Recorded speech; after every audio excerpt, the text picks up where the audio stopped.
بسم اللہ الرحمن الرحیم۔ السلام علیکم ورحمۃ اللہ وبرکاتہ۔ اقصی کیانسوں قسط نمبر 49۔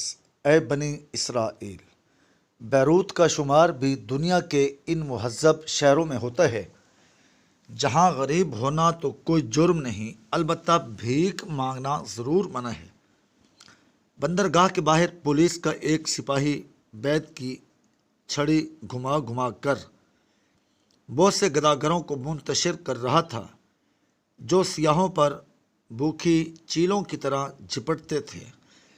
فلسطینی مہاجرین کا ایک خاندان سپاہی کی نظر بچا کر ایک طرف سہما کھڑا تھا۔ ظاہراً وہ دستے سوال دراز نہیں کر رہے تھے، لیکن ان کے چہرے اپنی بے زبانی سے پکار پکار کر ان کی بے بسی اور خستہ حالی کی فریاد کر رہے تھے۔ اس خاندان میں ایک 6-7 سال کا لڑکا تھا، ایک 8-9 سال کی لڑکی تھی، اور ان کی ماں ایک ادھوری بہار کی طرح تھی، جیسے وقت سے پہلے ہی خزاں نے پامال کر دیا ہو۔ وہ کبھی اپنے بچوں کی طرف دیکھتی، کبھی راہگیروں کی طرف، اور کبھی اس سپاہی کی طرف جو بیت کی چھڑی گھما گھما کر بھیک منگوں کو بھگا رہا تھا۔ مجھے رکتا دیکھ کر وہ لڑکا میری طرف بڑھا اور بڑی لجاجت سے پوچھنے لگا، کیا آپ ہماری تصویر کھینچنا چاہتے ہیں؟ جس طرح ہمارے یہاں کے فقیر دیا سلائی یا بوٹ پالش کا سہارا لے کر بھیک مانگتے ہیں، اسی طرح فلسطین کے مہاجرین تصویر کھنچوا کر بخشش کی امید رکھتے ہیں۔ ان کے خوبصورت خد و خال، تھیکے تھیکے نقوش اور اداس آنکھیں تصویر کشی کے لیے بڑی تابناک موضوع ہیں، اور کیمرے والے سیاح ان کی فوٹو اتار کر بڑی فراخ دلی سے بخشش دیتے ہیں۔ تصویر کی فرمائش سن کر میرا جی چاہا کہ میں اس بچے کو اٹھا کر گلے سے لگا لوں اور کہوں کہ میرے معصوم فرشتے، ابھی خدا نے وہ مصور پیدا نہیں کیا جو تیری تصویر کا حق ادا کر سکے۔ تمہارے کپڑے پھٹے ہوئے ہیں، اس جھلستی ہوئی دھوپ میں تمہارے پاؤں ننگے ہیں، اور تمہاری سہمی ہوئی آنکھوں میں آنسوؤں کی نمی بھی خشک ہو چکی ہے۔ وہ تیری ماں ہے جسے قدرت نے شباب کی منزل سے پہلے ہی بوڑھا کر دیا ہے۔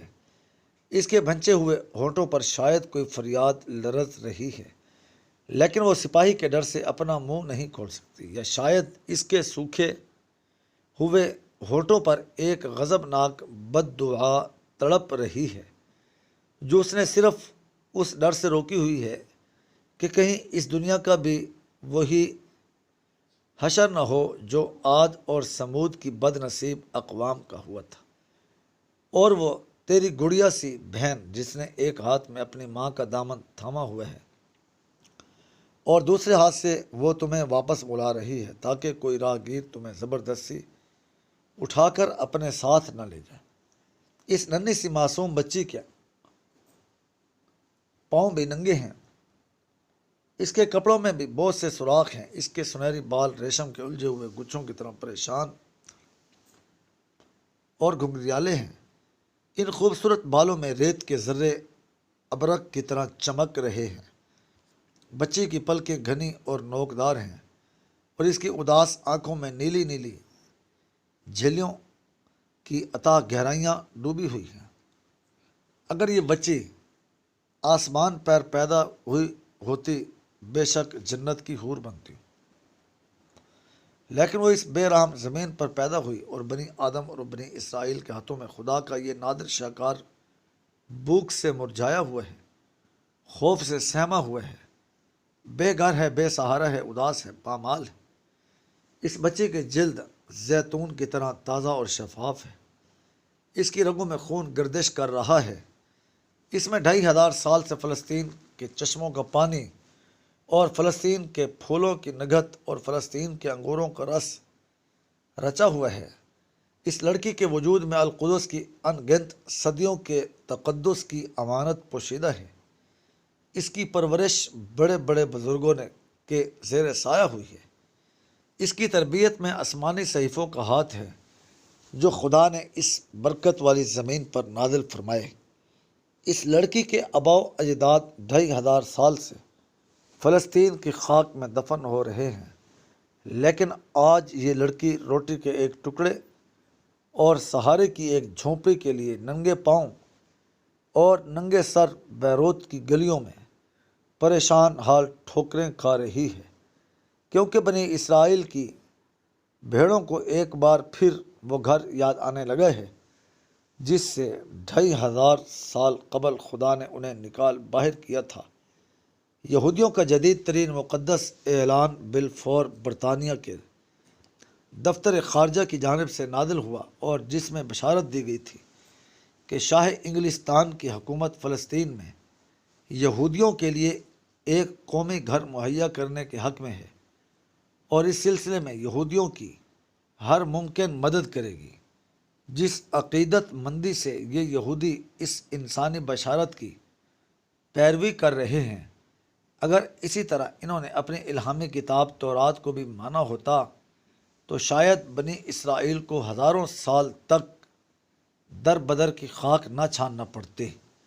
اے بنی اسرائیل، وہ دن یاد کرو جب اللہ تعالیٰ نے تمہیں دنیا جہاں کے لوگوں پر فضیلت دی، جب خدا نے تمہیں قوم فرعون کے پنجے سے چھڑایا جو تمہیں بڑے بڑے دکھ دیتے تھے، تمہارے لڑکوں پر چھری پھیرتے تھے اور تمہاری عورتوں کو اپنی خدمت کے لیے زندہ رہنے دیتے تھے، جب خدا تمہارے لیے دریا کو ٹکڑے ٹکڑے کر دیا اور تم کو بچا کر فرعون کے آدمیوں کو تمہارے دیکھتے دیکھتے ڈبو دیا، جب خدا نے تم پر ابر کا سایہ کیا اور تم پر من و سلوہ اتارا، جب موسیٰ علیہ السلام نے اپنی لاٹھی پتھر پر ماری اور اس میں سے تمہارے لیے پانی کے 12 چشمے پھوٹ نکلے۔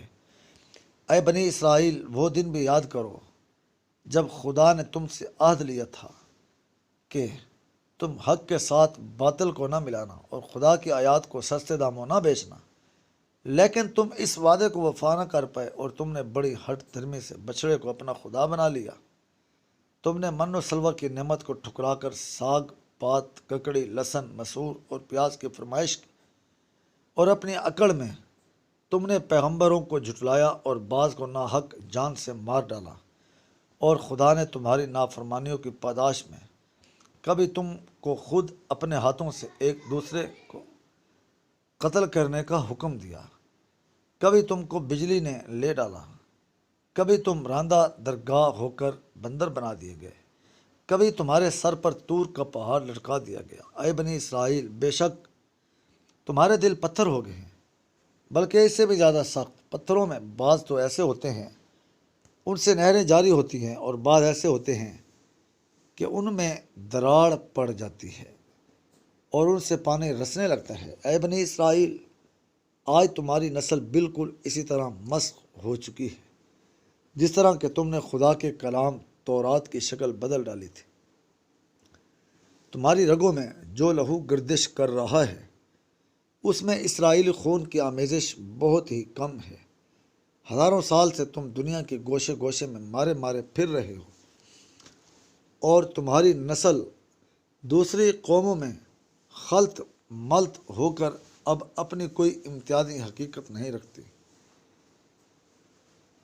اسے یوں بھی تم نے خدا کے رسولوں کی جگہ اب امریکہ اور انگلستان میں اپنی مرضی کے پیغمبر تلاش کر رکھے ہیں، اور تمہاری موجودہ تورات اعلان بالفور ہے۔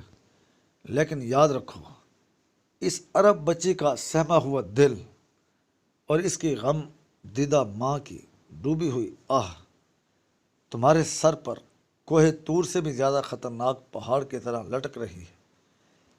اس معصوم بچے کی نگاہوں میں غضبناک قہرناک بجلیاں تڑپ رہی ہیں۔ اگرچہ آج کل بندر بنانے کا رواج عام نہیں، لیکن خدا اپنے وعدے کا سچا ہے۔